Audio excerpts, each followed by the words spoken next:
When we're young, we have an amazing, positive outlook about how great life is going to be, but somewhere along the line, we forget to dream and end up settling. Join Up Dots features amazing people who refuse to give up and chose to go after their dreams. This is your blueprint for greatness. So here's your host, live from the back of his garden in the UK, David Ralph. Yes, good morning to you. How are you? I'm coming through loud and clear, and my guest is coming through amazingly clear today. We record all these on Skype, and sometimes it's a little bit iffy, but today the audio quality is like he is sitting on my lap, and maybe that's the image that he wants. I'll be honest with you, we have been chatting just before pressing the record button, and it did get a little bit X-rated, so I might start doing some evening shows and not tell the guests that we're recording and then put it out a little bit later. I don't know, I might go with that. But let's introduce you to today's guest, and he is a man who, well, I don't do this very often, but the introduction is actually in his own words, and you'll see why I haven't written the thing myself this time. These are his words taken from his website, and could I have done any better? I'm a world changer. Now, before you think I'm an egotistical, too big for my britches jerk, I think we're all world changers. If we weren't born to change the world, we're unnecessary. In a nutshell, I arrived at my world changer philosophy after being fired 4 times. I shouldn't laugh at that. Twice by the same company and once by my own dad. Just tried to top that. And after facing 42 years in prison, after starting 2 companies that rose and fell like the Roman Empire, and after getting married, having a wonderful wife and then daughter, I finally realized my true purpose in life. Wow, there's so many things that I need to talk about, but where do I start first? With the 42 years prison stretch, or that dad who sacked him, and that is harsh in anyone's book. Or perhaps I should go with a moment he found his own path in life that has been world-changing for him and, of course, the world. Or perhaps we should just probe into his skills of affiliate marketing, which has been so lucrative for him both personally and professionally over the years. But there's so much more to him, and I'm going to love this conversation as I bring onto the show to start joining up the dots of his life, the one and only McWilliams. How are you today, sir?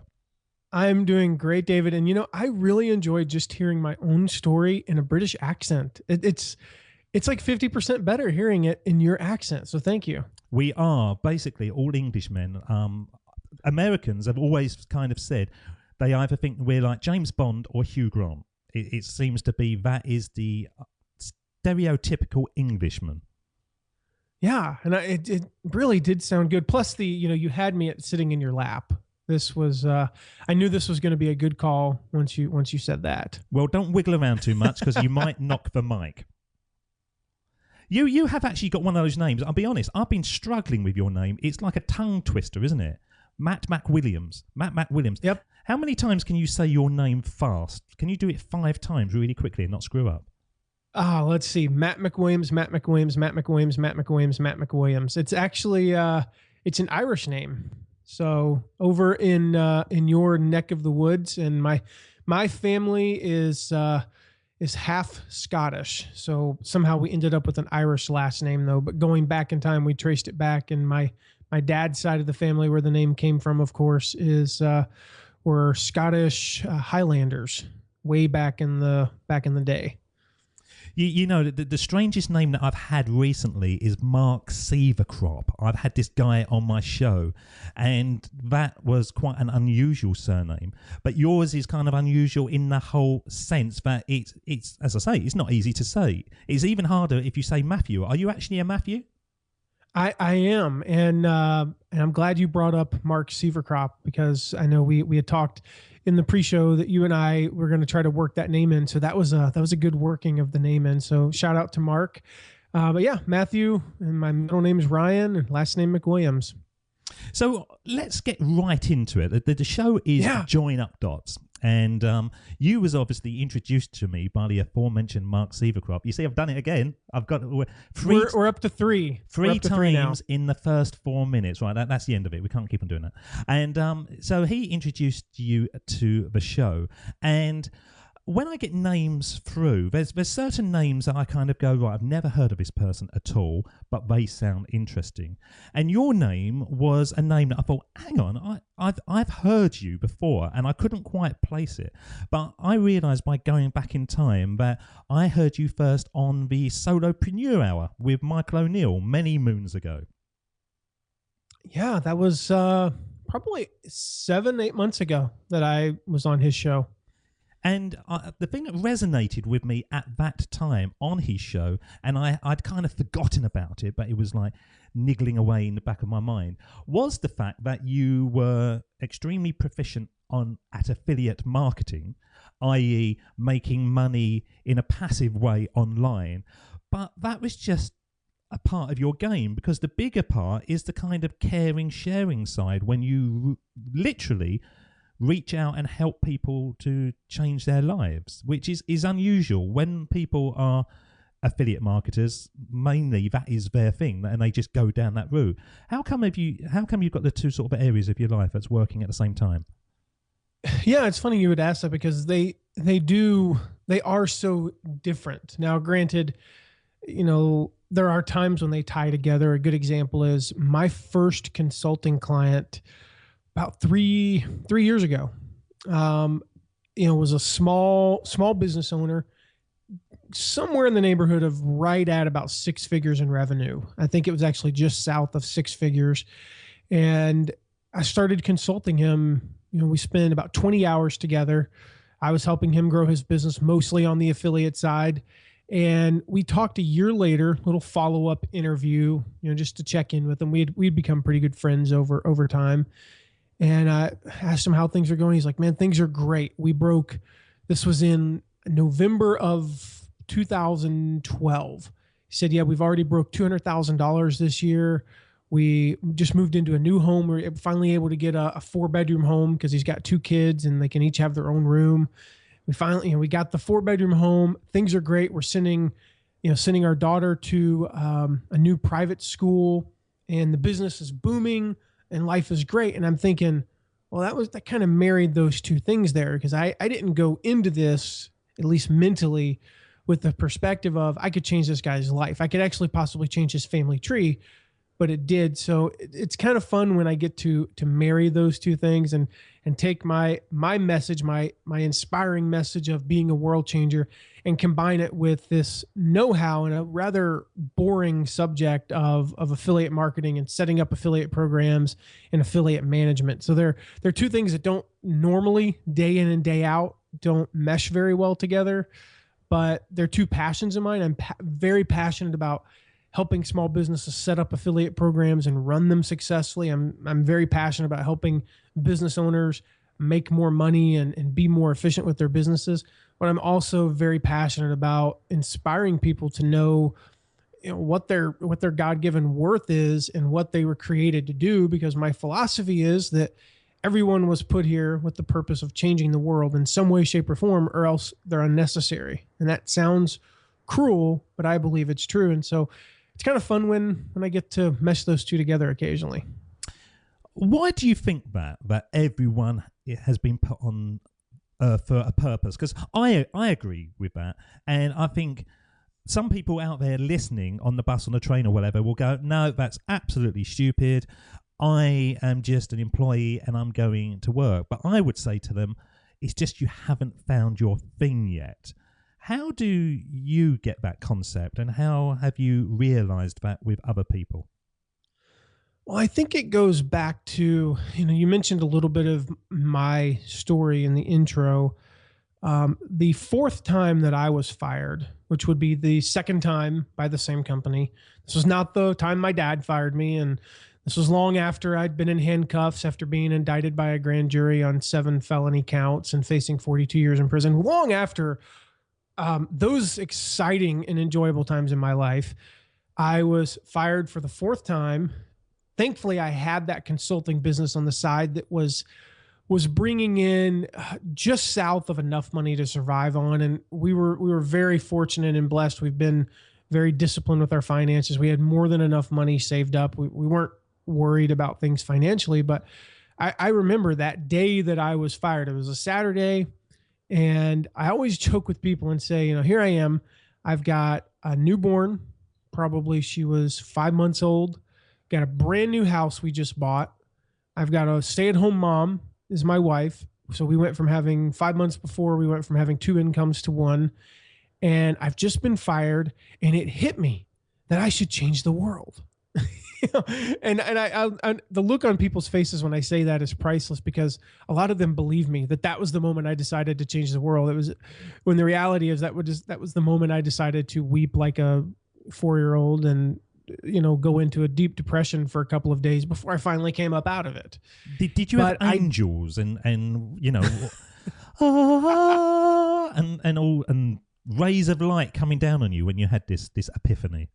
No angels, but I did have the London Symphony Orchestra playing in the background there.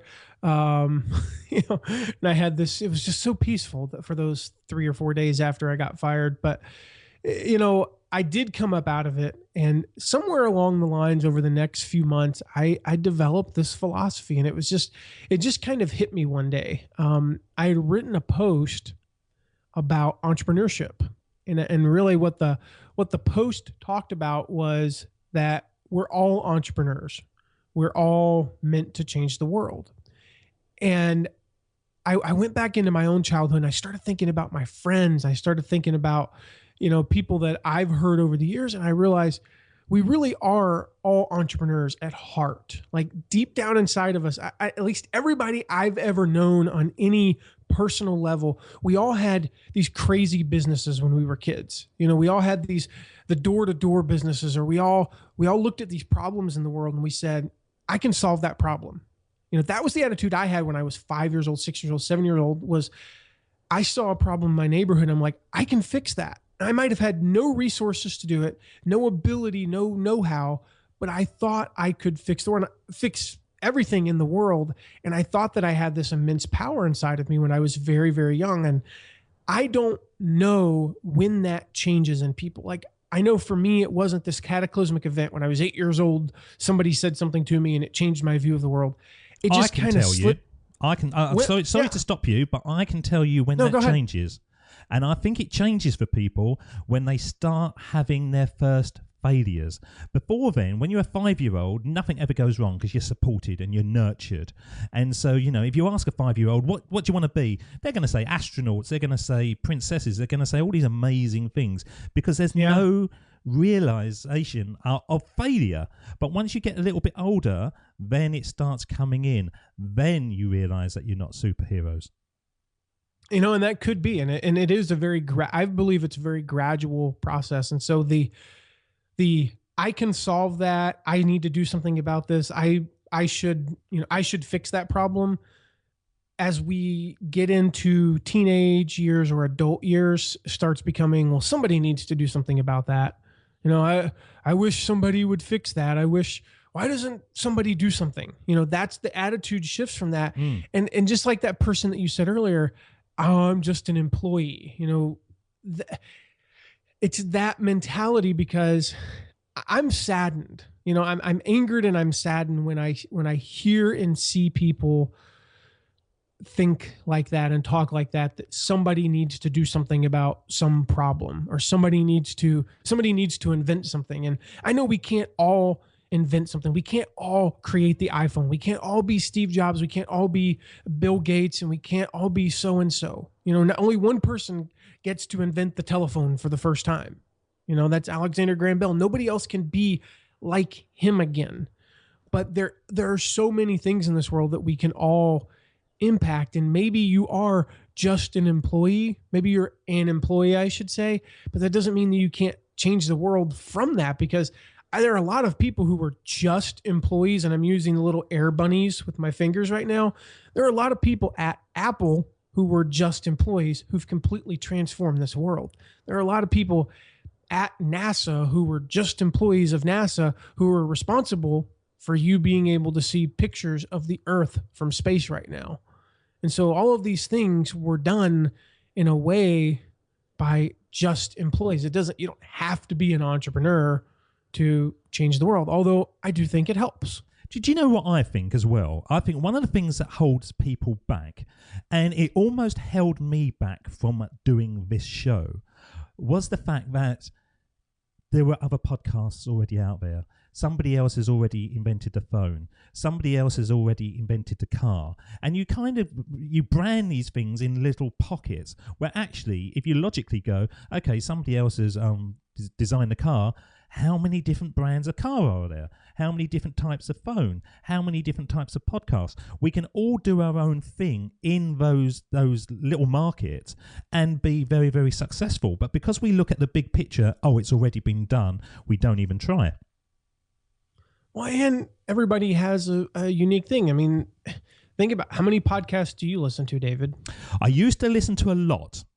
And then this is the truth of this, I used to listen to a lot. And then when I started to get the idea of doing the show, I started to get scared by the amount of competition out there.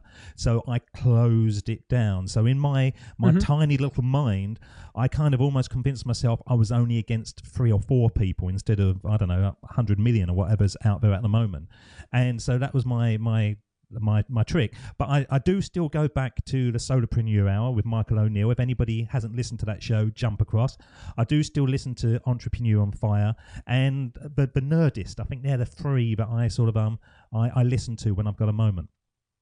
Yeah, and even then, if all you listen to is 3, 4, 5, or if you're like my readers, I do not have a podcast yet, but I'm strongly considering launching one, and I probably will within the next 30 to 60 days from when we're recording this. But, I polled them. I surveyed them at the beginning of the year, and I asked, how many podcasts do you currently listen to?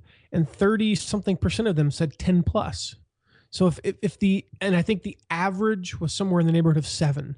So if the average person, at least that reads my blog, listens to 7 podcasts, what is the big deal about adding an 8th? It's not like I've asked them to completely transform their life, adjust their schedules, and they have to wake up a half hour earlier every day to listen to a 15 to 30 minute show. That's not the case. They'll add it in. Maybe they won't listen to every episode of mine, and they'll replace a couple of episodes of so-and-so show with a couple of mine. It's not a life-changing thing as much as I'd like to think it. It's not a life event-changing thing, meaning, again, they're not having to adjust their schedules. And not to mention, in your case, how many podcasters are interviewing awesome people like Mark Sieverkrop? He is the best, isn't he? Yeah, that are British, and there is, not to make light of the accent, but hey, it's fun to listen to British people. And so how many people are doing what you're doing or having, different types of people? And I've listened to a couple of your episodes. I mean, they were very vastly different people. So there's always a spot for different types of shows or different types of things. And there's Apple and there's Windows and there's how many different computer companies are there? I mean, and there's really not a ton of difference between them, but there's always room for some small improvement. And I highly encourage people, if they have an idea, if they have something, but there is competition out there, then just think of the ways that you can be ever so slightly different, or think of the audience that you can reach with that message. When my message of if you look at my target audience, or at least based on the surveys, what my audience actually is,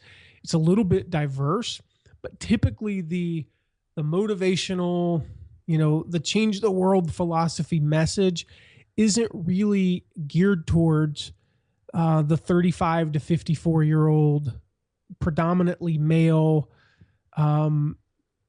income of $75,000 or more type person. It's typically geared more towards the teenage, young adult, that sort of crowd. But I'm targeting people who aren't normally targeted for that, and I'm still reaching out to them, and it's changing people's lives. I mean, just based on the emails and the notes I get in the mail and the comments on the blog, it's changing people's lives. So I have the same message as so many other people. I'm just hitting a different audience that only I can or have been able to so far to be able to hit. Let's take you back, because I love the passion that you have. And it's so good. It is good passion. You know, you're there with your heart in the right place. So how did you get into a position where you were facing 42 years in prison? Was it just a series of mistakes, or was it that you was an evil person in the old days? It was the very short version of that story, and I don't mind sharing it. I think I would imagine if you go to mattmcwilliams.com and just do a search for the word handcuffs, I'm pretty sure I've written less than 4 posts that mention the word handcuffs. So you'll find I think the title of it is like That Time I Was Arrested or something like that. But yeah, what happened was I was running in 2002. I ran for the local school board in North Carolina, where I was living at the time, where I was born and raised for about half my life. I was running for the Board of Education, and I made it through the primary. I was the youngest person in the history of North Carolina to make it through a primary election at that time. I don't know if I still am.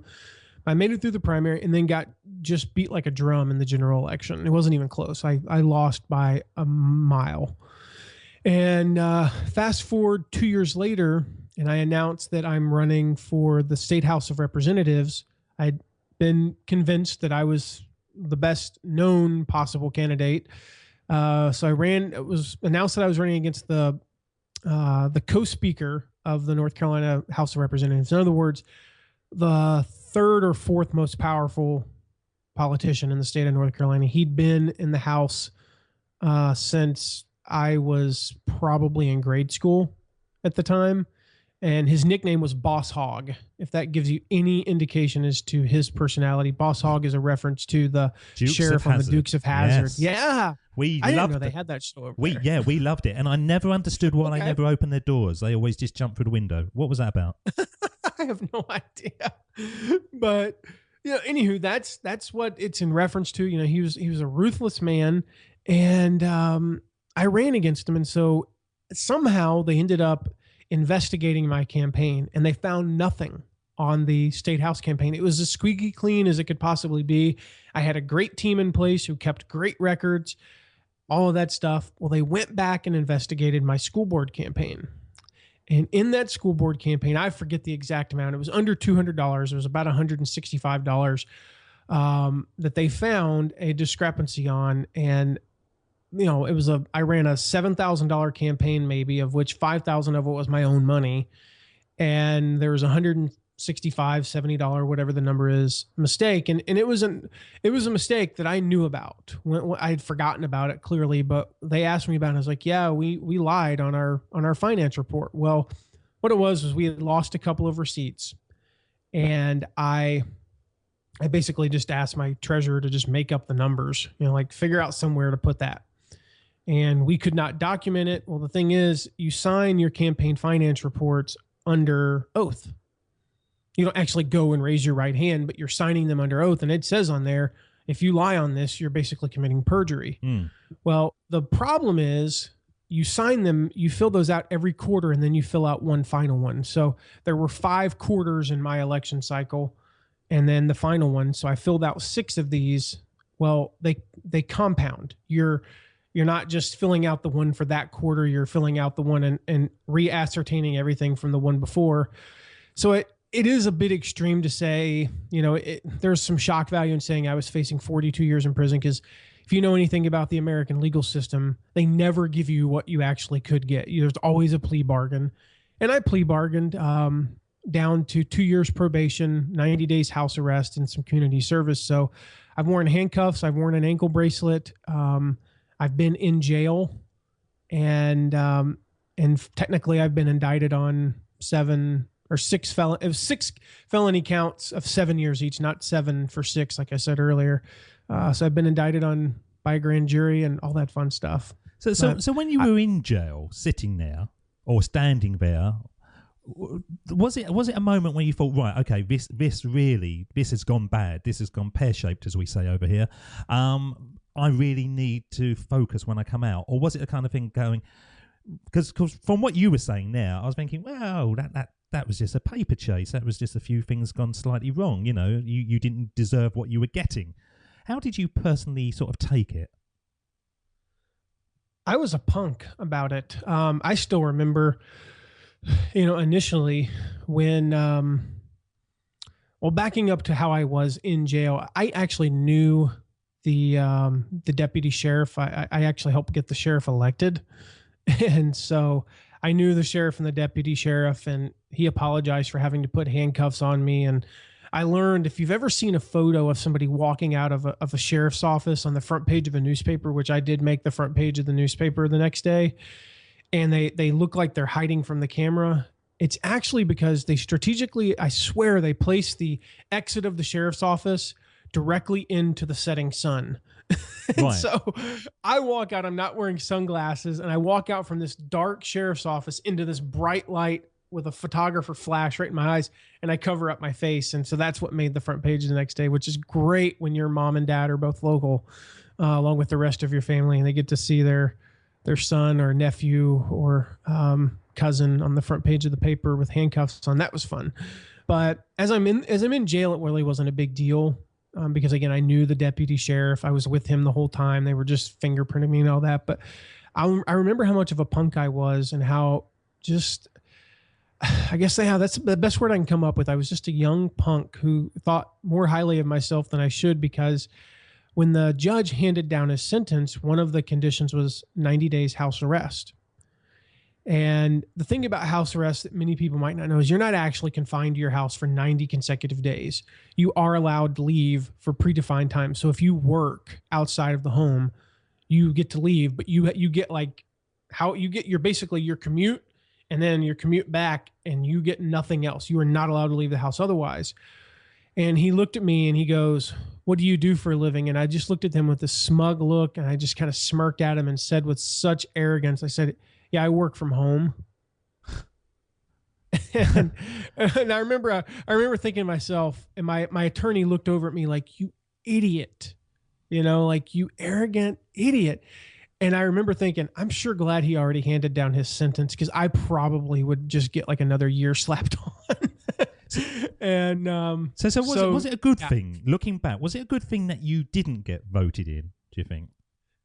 Well, absolutely. I mean, this show's all about connecting the dots. And I look back, I grew up playing golf.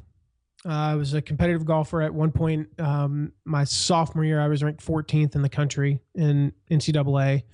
And, I won a lot of tournaments, and that was great.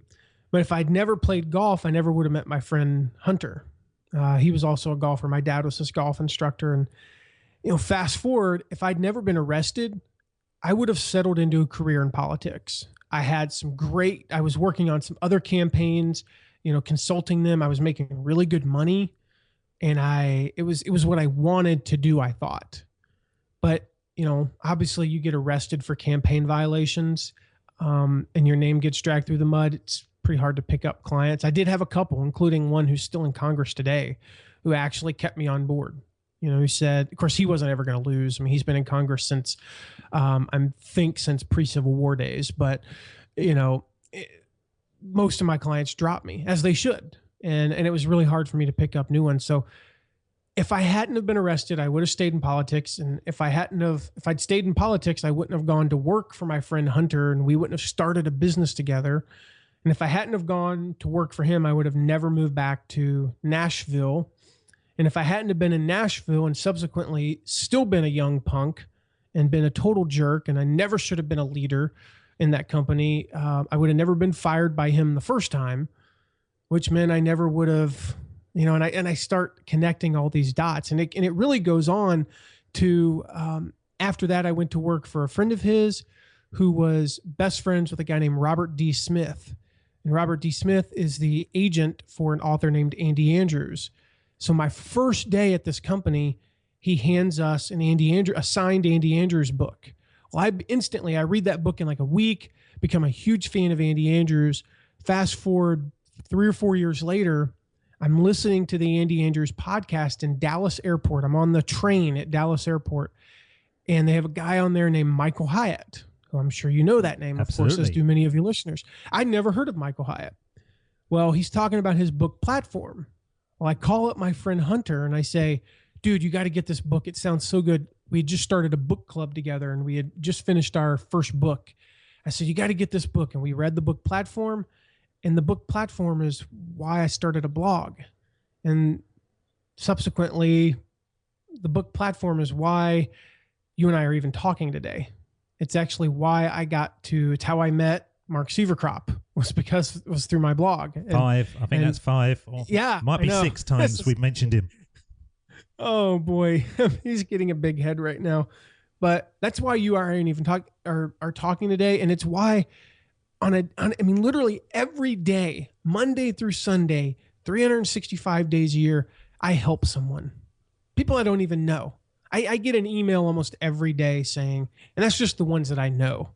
I get an email saying, you've made me a better leader. You've made me a better husband, a better dad, a better mom, a better whatever, I got one recently, better grandparent. I'm like, I've never written anything about grandparents, but something I'd written had triggered something in her to make her a better grandmother. And it all goes back in a way to me being arrested and getting house arrest when I connect those dots like that. Well, I'm going to bring Steve Jobs into the conversation now, because this is a speech that he did back in 2005, which really does sort of emphasize the story that you told us there. But I suppose $1 million question is, although it was a bad time in your life, probably the most terrifying thing I could imagine having a jail sentence forced on me. Do you look back on it now and go, actually, dark spot, but it was my light spot? That was the moment where things changed for the better, even though at that moment I couldn't see it. When I think of all that it led to, I could say that getting married was the best thing that ever happened to me, but I wouldn't be married if that hadn't have happened. So when I look back on it, it literally is the best thing that has ever happened in my entire life. And you're not married to Boss Hogg. I just want to... No, I don't know whatever happened to him. No, well, we don't need to go there. So let's bring in somebody that has got a powerful personality and has left powerful words on the world. This is Steve Jobs' speech. Of course, it was impossible to connect the dots looking forward when I was in college, but it was very, very clear looking backwards 10 years later. Again, you can't connect the dots looking forward. You can only connect them looking backwards. So you have to trust that the dots will somehow connect in your future. You have to trust in something, your gut, destiny, life, karma, whatever. Because believing that the dots will connect down the road will give you the confidence to follow your heart, even when it leads you off the well-worn path. And that will make all the difference. What's your feelings on those words, Matt? Well, it's funny. I'm reading his biography right now by Walter Isaacson, and probably about 50 to 75 pages ago, they quoted that. I believe is that from his commencement address at Stanford? Absolutely, yeah. Okay, yeah, it sounded like it. I mean, it's so true. I mean, obviously, when you look forward and I say, okay, here's where I want to be in 10 years, I believe in the power of visualization. I believe in, I'm a positive thinker. I believe in that stuff because it's scientifically proven. I mean, they have done countless studies on it, but there is absolutely no way that you can positively or negatively, for that matter, project where you're going to be in 10 years and outline everything. Like you can't be 10 for 10 on things going, 10 years from now. It's impossible. There are way too many things that are going to get, they're going to happen. There's people you're going to meet. And I swear this time I'm not purposely doing it, but take Mark Sieverkrop, for example. I didn't know him 2 years ago. Now we're best friends. We met through a blog.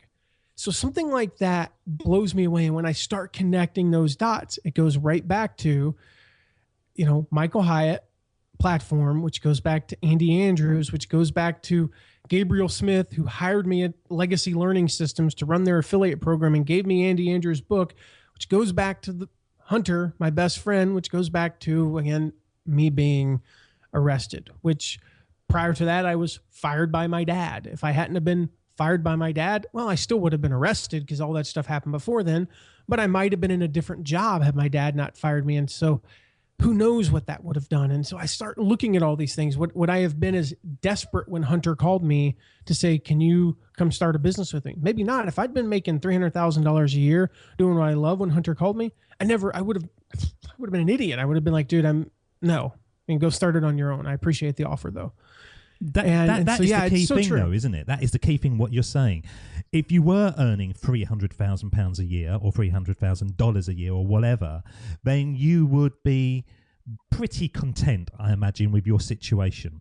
And you are unlikely to break that up and move on, or so you would think.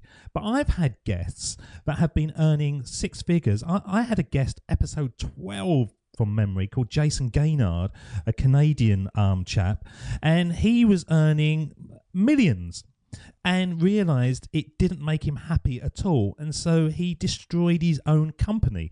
Where as I'm sitting here, I kind of think that's madness. But when you speak to him, you kind of think, yeah, I can totally see why you did that. So it wasn't, totally rational that you turned back on 300,000 and all that. It's certainly how strong you feel at that time when that opportunity arises, isn't it? Well, absolutely. And that's why I put the caveat that if I was making $300,000 a year, rather than I was probably making $15,000 a year at that time, as I just started my own business, if I had been making $300,000 a year and loved what I was doing, I would have told Hunter no. But instead, I was making $15,000 a year, hating my job. So when he came calling, it was I thought about 2 seconds about it, maybe at the most, and I said, "Yep, I'll be there as soon as I'm off probation." And thankfully, they let me off a year early, which is great. But I've got to I was able stop to move to digging Tennessee. ditches for a while, and I'll be with you. Yeah, exactly. So that. I will say that was an experience, though. The community service aspect of I literally did nothing but pick up trash for 40 hours, which was nauseating. The thing that fascinates me with you is that you seem like your path was always going to be here, and I find that with many of the guests I speak to, I almost think if I grabbed you as a little 5-year-old, well, there's rules against that, but if I just had a sort of little one-to-one with you as a 5-year-old, it's almost like there's mini versions of you just waiting to find that moment that takes you into sort of the bigger world. I've just finished, I'm still ploughing through it. I'm a liar, really. Barack Obama's biography, Dreams of My Father, and I'm a quick reader. And I started this last May, and for some reason I read half a page in bed and dunk, I've gone. And so, and then I wake up the next morning and think, did I read that? And I sort of read it again, and I keep on going. And the thing that struck me with like even Barack Obama is that in my head, mentally, I had a little Barack Obama as a 5-year-old walking around in a little suit and a briefcase and all that kind of stuff. But he was a chap that I think he's in his 20s now, or he's about 24 in the story, and he still has no idea what he wants to do with his life. And he's drinking and he's getting stoned and he's having a sort of normal teenage life. And it's amazing where that lack of focus or that perceived focus is there, but it's just kind of under the surface, and it needs something to bring it up, like a geyser bursting from the ground. Yeah, I mean, I totally know what that's like, because I grew up playing golf, like I mentioned earlier. And so in high school and in college, that's all I thought about. I was smart in high school. I was good academically, finished like top 10 in a class of a few hundred, but it came really easy to me. I never had to study. And then I get to college and they actually expect you to attend class, first of all, and they expect you to do additional work outside of class. Well, that was new to me, because I used to just get by doing the bare minimum and kind of got by on my intellect, so to speak. And, I used to write English papers on books. All I'd done was read the introduction to the Cliff Notes, and I'd make a B. And they would criticize my writing because they would say there was not enough substantive information. And I would always think to myself, this is because I didn't read the books. So how much can I get? But I get to college and, I'm there for the golf and I play golf. And then I leave college, and I'd had for the longest time terrible tendonitis in my wrist that by the time I left college and was playing professionally, it went up to my elbow. Within 3 months, it was so bad, it had gone up into my neck, and the left side of your neck and your right lower ribs apparently are connected somehow. It had literally gone from my left wrist to my right ribs. And all of this was inflamed to the point where I could not hit golf balls. I could not hit a full shot and not just have searing pain in my body. And they gave me two options. One was surgery that was going to require potentially over a year off, or two was just don't hit golf balls anymore. Don't play golf for a long, long time. And I went with the latter. I quit playing golf. And so now I'm left with like, what do I do? Because I just assumed I was going to be playing professional golf. I assumed I was going to be on the PGA Tour. So I taught golf with my dad, because that's what you do when you give up playing golf, is you teach golf, because it's easy, and I can impress them by, hitting a few balls here and there, and like, hey, watch me hit a 325-yard drive dead straight. Now I can charge you $100 an hour, and that's what you do. And then when my dad fired me, I'm right back in that, same situation. And so, yeah, I look back on way back. I look back when I was 4, and I don't know how much of this is apocryphal, but my mom says I used to write. That's what I used to love to do. I used to write. I used to make up stories and just write and do all these things. And then I've always was a skilled writer growing up. I never studied it. I didn't really care about it, but I was good at it. And then when I got into politics, the reason I was so good at political stuff was because I could write great fundraising letters. And that's ultimately what everything comes down to in politics. That's why people sought me out and paid me a lot of money to help run their campaigns, is because I could write fundraising letters. And so I looked back on all of that, and I never, of course, imagined, hey, one day I'm going to be doing, podcasts, sitting on a British guy's lap, apparently, but I'm not, and I'm going to be writing a blog. Pins and needles. And I'm going to change people's lives. And when I have this philosophy, and I'm going to do all these things, I'm going to sell products online. I never in a million years thought that would happen. And it really and truly did happen in my mind, to the way that I had my life planned out, by accident. But when I look back at the skills that I had and the things that I did, even as a 4-year-old, apparently it all lined up. Well, this is it. And this is the tagline of the show: join up dots, connecting our pasts to build our future. Because I'm absolutely, when I started off with that, it was kind of an idea in my head. I thought, I need a tagline. Let's go with that. And I said to my mate, I said, what do you think of that? He said, oh, it sounds quite good. Now I'm into the shows. I think, blimey, this is really good, because it's spot on. And all of us, if we go back to our earliest stages, our sort of 5, 6, 7, 8, the things that we could naturally do really well, the things when you're the best drawer in the class, or you're best writer, or you're the best dancer, or you're best all those kind of things, is naturally the things that we should have focused in on, but we've lost somewhere along the line because we had an opportunity for a job and we just went for it for the money and stuff. And with myself, I look back at my little self and I think, actually, this is exactly what I should be doing. I know that now. There's a thing on my About page. I haven't mentioned it in any shows. And when I was writing my About page, I was thinking, well, what do I put on here? And I didn't want it just to be sort of like a LinkedIn CV. So I started sort of writing about, my history, my sort of personal feelings. And I remembered this story that my parents told me, that apparently when I was 5 years old, I was at school. And my teacher said to me, what do you want to be when you grow up, David? And I said, I want to be a jellyfish. And she said, a bit of a strange answer. And she said to me, do you think you could be a jellyfish? And I apparently said, I can be anything I want to be, which is kind of profound.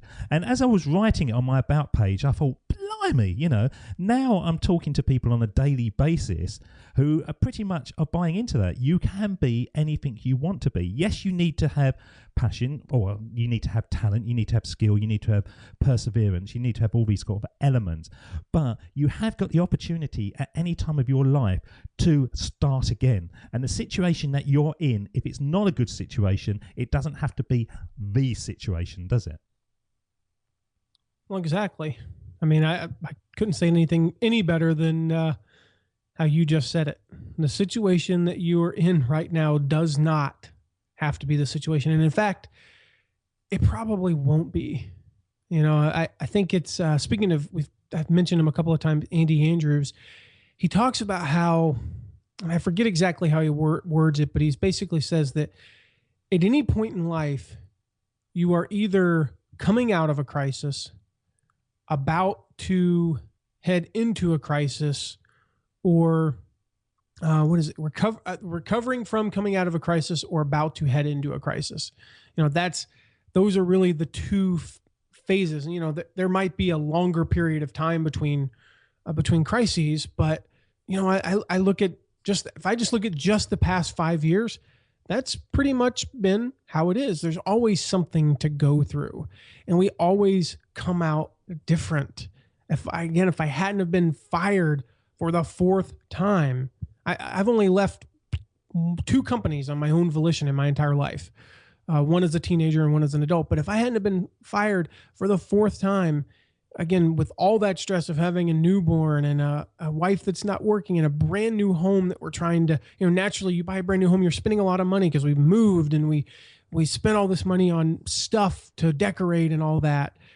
If I hadn't have gone through that, I know I wouldn't be doing what I'm doing right now. I would have been content where I was, and it's not about the money at all, but I know I wouldn't be enjoying it. And I know for a fact I wouldn't be making 4 times, 5 times more than I've ever made in my entire life. So you can't, you're not going to be stronger. I know it's so cliche, but you're just absolutely not going to be stronger if you don't go through those struggles. I was talking to a chap just before you, and I batch interviews. So I do loads and loads and loads of them over a couple of days.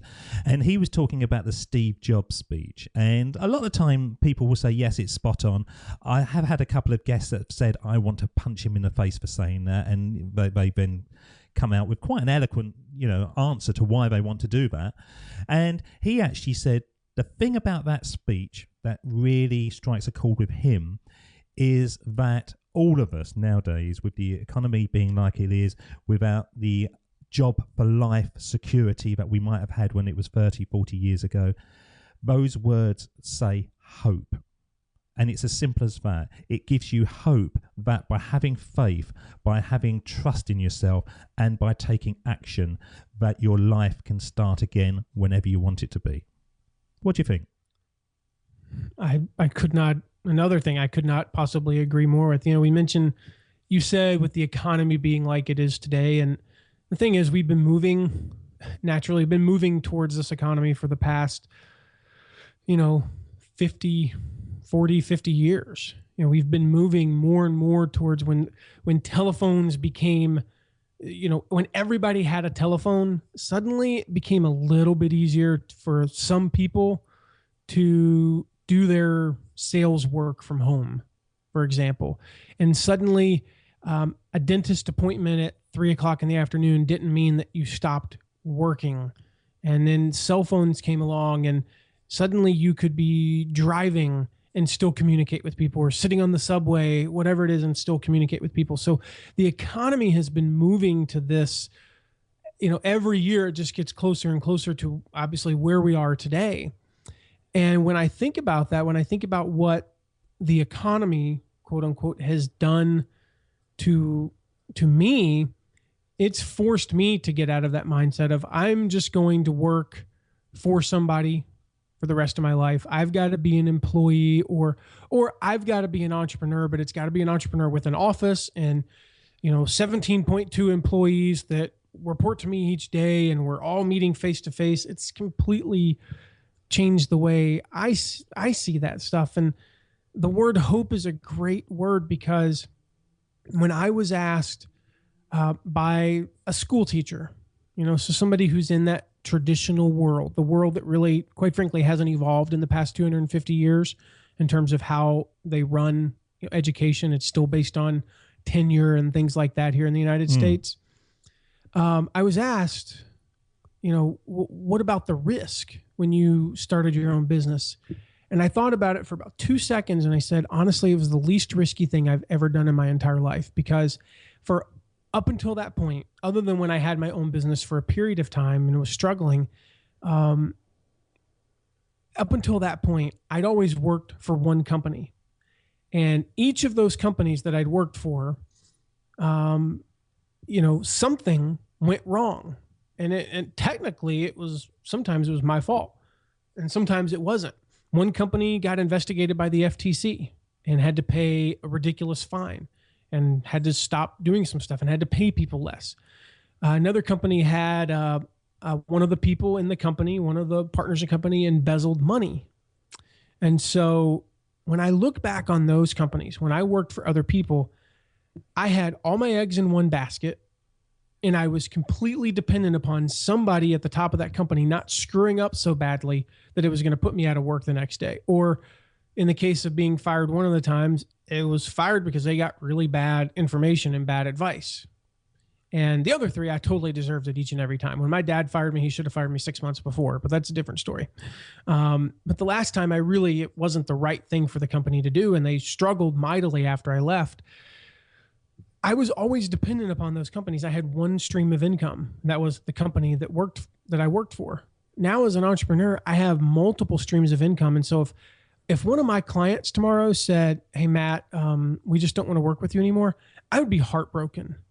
But my family's still going to be fine financially, and I'll go get another client pretty quickly. I've got a backlog of potential clients. If something dried up and, such and such didn't make me as much money tomorrow, I'm fine because I've got so many streams of income coming in that, like I said, it's the least risky thing I've ever done in my life. I want the audience to know that if you're in a job and you love your job, then just go. I say this a lot, but just go in there and do it better than you've ever done before, Exactly. But if you're not in a job that you like doing, I'm not saying, start a brick and mortar. I'm just saying start looking around and start having, conversations with people and send out a couple of emails and ask how somebody got going if it's something that you fancy doing. Because more often than not, you're going to get a positive answer. And we say that literally on every show. The most scary thing about starting and changing your situation is the starting. And once you actually get that momentum and you start moving forward and you've sent a few emails out and you've bought your URL and you've made your colors look as nice as possible, and the fact that before you become quote unquote successful, no one gives a monkey's what your website looks like or your URL or anything because no one's looking.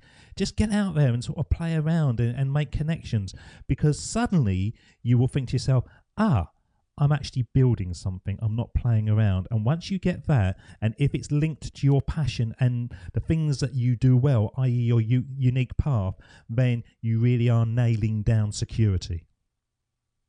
And the other thing is, if you currently do love your job, and at the time I started my consulting business, I loved my job.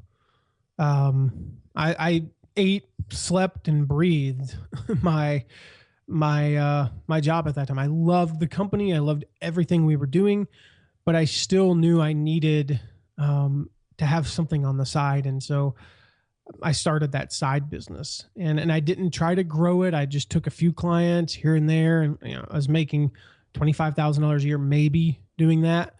But it gave me that business in place so that when I did lose my job, I could just take off from there. It's a lot easier to go from 25 to 250 than it is to go from 0 to 25. Significantly easier. And so I always tell people, the old saying, when life hands you lemons, make lemonade. I tell people, when life hands you lemons, have a lemonade stand already open.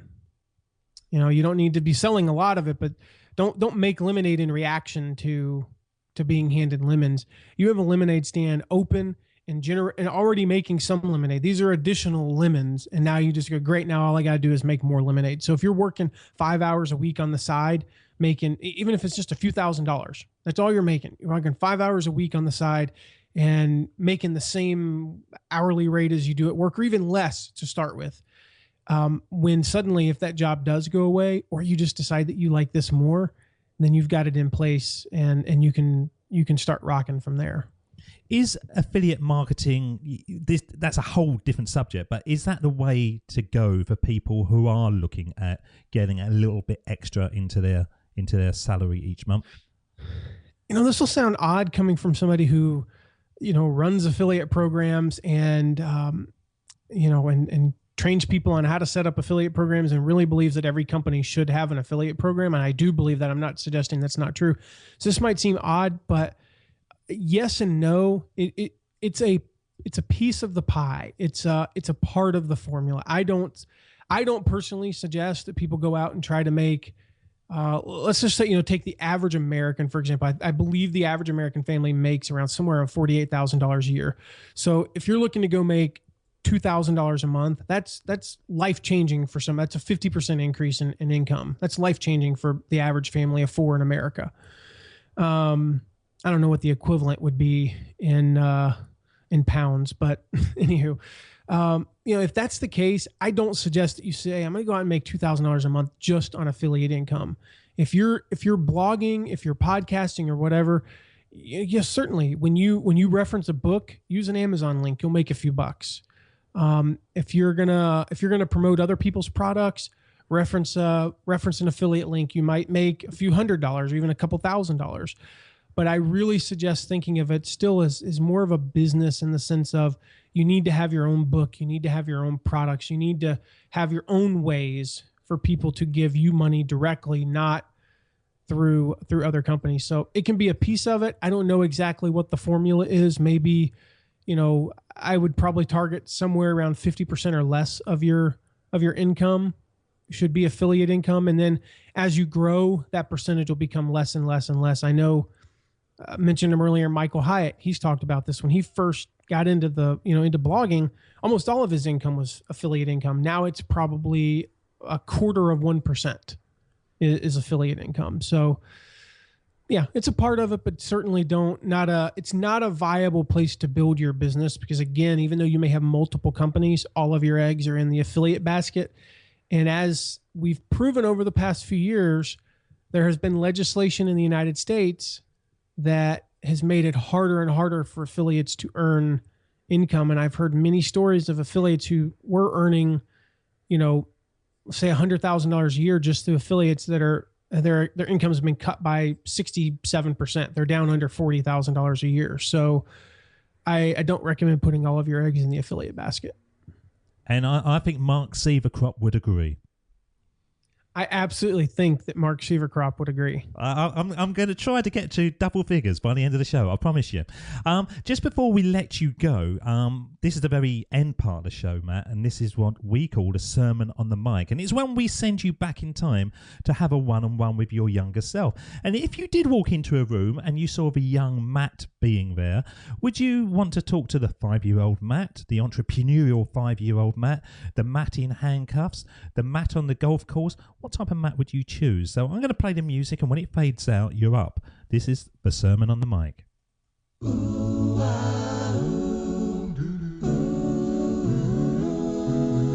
Here we go with the best bit of the show, the Sermon on the Mic, the Sermon on the Mic.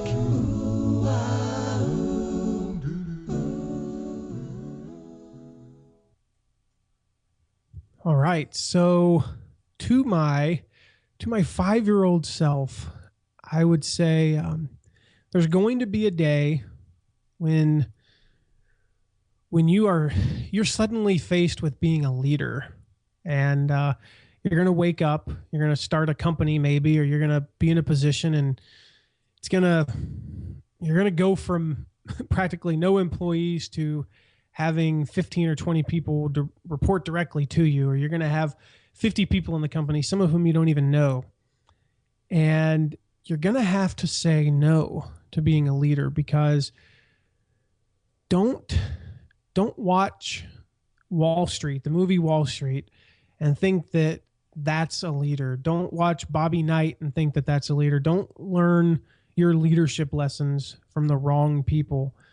So spend a lot of time as you're younger, before you ever even have the opportunity to be a leader, and learn everything you can about leadership. But the first time you get asked to be a leader, say no, because you're going to need to spend more time following people. You're going to need to spend more time learning from good leaders, and not being a punk, not thinking that the corner office is a status symbol. That would be I would definitely tell you, do not think that you've made it just because you have a corner office with a nice view, and don't think that you've made it because, you've got people who report to you. You can change the world. You can have an impact on people's lives. Don't ever lose the feeling that you're not necessarily better than anyone and that you're more powerful than people just because they work under you. That'd be what I'd tell myself. Who would you say, Matt, is a leader that really is a beacon to you now at your age? Sadly, I don't have that many. Again, it's actually an area where I failed, and everything I just said, when I think about what I would tell myself as a 5-year-old, it comes because I've been in that position where I woke up one day and went, wait a minute, there's like 20 people that report to me, and I really suck at this. And so I wasn't prepared to be a leader. And if I could go back in time, I would have demanded when my business partner said, okay, you're going to lead this department. I've been like, no, you're going to have to hire somebody. I'll continue to work here and I'll learn from somebody.